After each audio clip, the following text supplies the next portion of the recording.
സിനിമയുടെ നഷ്ടക്കണക്ക് പുറത്തുവിടുന്നതിൽ വിശദീകരണവുമായി producers association. ഭൂരിഭാഗം ചിത്രങ്ങൾക്കും തിയേറ്റർ വരുമാനം മാത്രമാണുള്ളത്. താരങ്ങളുടെ പ്രതിഫലം പോലും തിയേറ്റർ ഗ്രോസ് കളക്ഷനായി നിർമ്മാതാവിന് ലഭിക്കുന്നില്ലെന്നും പ്രൊഡ്യൂസേഴ്സ് അസോസിയേഷൻ വ്യക്തമാക്കുന്നുണ്ട്. YS അഭിനന്ദ് വിശദാംശങ്ങളുമായി.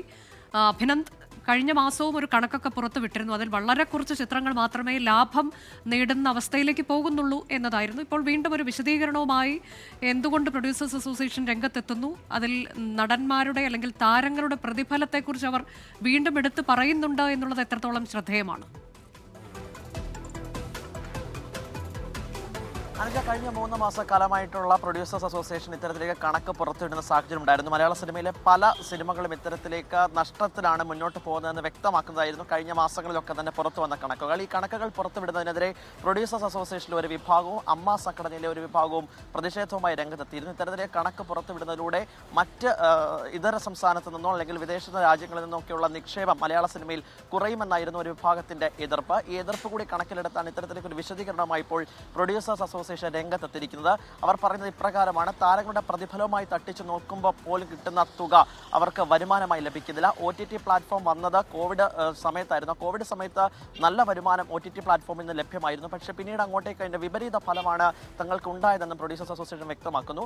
ചൂഷണത്തിന് വിധേയരാകേണ്ടവരല്ല, അവർ പലതരത്തിലുള്ള പ്രശ്നങ്ങളിലൂടെയും പ്രതിസന്ധികളിലൂടെയുമാണ് കടന്നു പോകുന്നത്.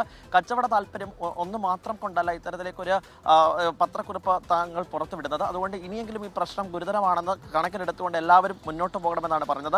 താരസംഘടനയായ അമ്മയുമായിട്ട് ഈ വിഷയം സംസാരിച്ചിരുന്നു. പക്ഷേ അമ്മയുടെ അഡ്ഹോക് കമ്മിറ്റിയാണ് നിലവിലുള്ളത്. അമ്മയുടെ ജനറൽ ബോഡി എടുക്കുന്ന തീരുമാനത്തിന് ശേഷം ഒരു പ്രതികരണം എന്നതാണ് അമ്മ സംഘടന അറിയിച്ചിട്ടുള്ളത്. പക്ഷേ നിരന്തരമായ ഇത്തരത്തിലേക്ക് നഷ്ടത്തിലേക്ക് പോകുന്ന ആ ഒരു കാര്യം മലയാള സിനിമയ്ക്കകത്തുള്ളത് ഇനി അങ്ങോട്ട് മുന്നോട്ട് പോകാൻ സാധിക്കില്ല എന്നും പ്രൊഡ്യൂസേഴ്സ് അസോസിയേഷൻ കണക്കിൽ വ്യക്തമാക്കുന്നു. താരങ്ങളുടെ പ്രതിഫലം കുറയ്ക്കുന്നതുമായി ബന്ധപ്പെട്ടുള്ള കാര്യങ്ങൾ ഏകോപിപ്പിച്ച് നടപ്പിലാക്കണം. ഒപ്പം തന്നെ താരങ്ങളുടെ പ്രതിഫലം ഇനിയെങ്കിലും അത് ആ ഒരു പ്രശ്നത്തിന് പരിഹാരമുണ്ടാക്കുന്നതിന് വേണ്ടിയിട്ട് താരസംഘടനകൾ ശ്രമിക്കണമെന്നും ഫിലിം ചേംബർ അടക്കം ഇക്കാര്യത്തിൽ ഇടപെടണമെന്നുമാണ് പ്രൊഡ്യൂസേഴ്സ് അസോസിയേഷൻ വ്യക്തമാക്കിയിരിക്കുന്നത്. പ്രൊഡ്യൂസേഴ്സ് അസോസിയേഷനിൽ തന്നെയുള്ള ഭാരവാഹികൾ തങ്ങളുടെ നിർമ്മാതാക്കൾക്ക് അയച്ച കത്തിലാണ് ഇത്തരത്തിലേക്കുള്ള നഷ്ടക്കണക്കിലുള്ള വിശദീകരണം വ്യക്തമാകുന്നത്. അനുജ, ആ വിശദീകരണത്തിൽ പറയുന്നത് പല ചിത്രങ്ങൾക്കും തിയേറ്റർ വരുമാനം മാത്രമാണുള്ളത്. താരങ്ങളുടെ പ്രതിഫലം പോലും തിയേറ്റർ ഗ്രോസ് കളക്ഷനായി നിർമ്മാതാവിന് ലഭിക്കുന്നില്ല എന്നുള്ളതും പ്രൊഡ്യൂസേഴ്സ് അസോസിയേഷൻ ചൂണ്ടിക്കാട്ടുന്നുണ്ട്.